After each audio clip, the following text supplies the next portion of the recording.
This is not an easy topic to talk about, and even more so for brand new parents like Adamo. SIDS, although not common, is still something we all need to learn about. Parents Karl and Alex created River's Gift charity in order to prevent others going through the same unimaginable tragedy they faced. River was our first child. We gave birth to him in July of 2011. He was perfectly healthy. He was, as new parents, he was everything that you could have wished for in your first child. And, as new parents, we made sure that we did everything that we could and to keep him safe. And on the night of the 6th of November, I popped him in his cot. He was a little bit restless. So I kept feeding him again and popped him down in his cot again, and he kept on waking until around 11:30 at night. And around 11:30 I popped him back in his cot and he went to sleep. And so I thought, okay, I'm gonna get a few hours sleep, and as an exhausted mum, thought he's gonna wake in a few hours, and I was breastfeeding, so on the dot every 2 hours he was awake. And so I went to sleep, and I woke up the next morning to sunlight coming in through the blinds, and thought, this is the first night he's slept through. And looked at the clock and it was 7:25, and I thought, okay, that's unusual, but I'm gonna go and check he's okay.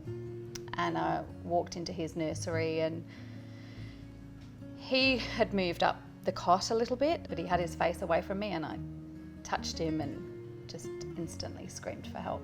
It's hard to comprehend how they found the strength to carry on, but they channeled their grief into taking action to educate others. You've really taken it on to spread the word about safety. How long have you been doing that for? I think pretty much, as soon as we lost Riv, we said, we need to find out why this is happening. So immediately we said, okay, we're gonna fund research to find out why SIDS happens. And we raised about $15,000 by the time we'd had River's funeral, and we're like, hey, what do we do with this money? Where do we put this money? And we sort of realised that we weren't alone, and that there were a lot of other families that were going through this. And how many? Do you know how many? It works out to be about 1 in 2,500 babies in Australia. So we really do see that with the education that we're now delivering, we can save a lot of those 100 babies a year, but it's really a case of getting that messaging out there and making sure that the health professionals, the parents, the grandparents, everybody is singing from the same hymn sheet, and they know what the guidelines are and what the expectations are. The information can be confusing and contradictory. Yeah, it can be. It can be. I found that recently. Yeah. So well, absolutely, with little Jak, and we're just wanting to make sure that the simple, key, consistent messages are getting out there. If I wanted to look something up today, where would I go? So probably to our website is the best place to go. So riversgift.org is our website, and we have an education tab on there, so you can jump on and get all of the downloaded information. So we want to put Jak to bed safely.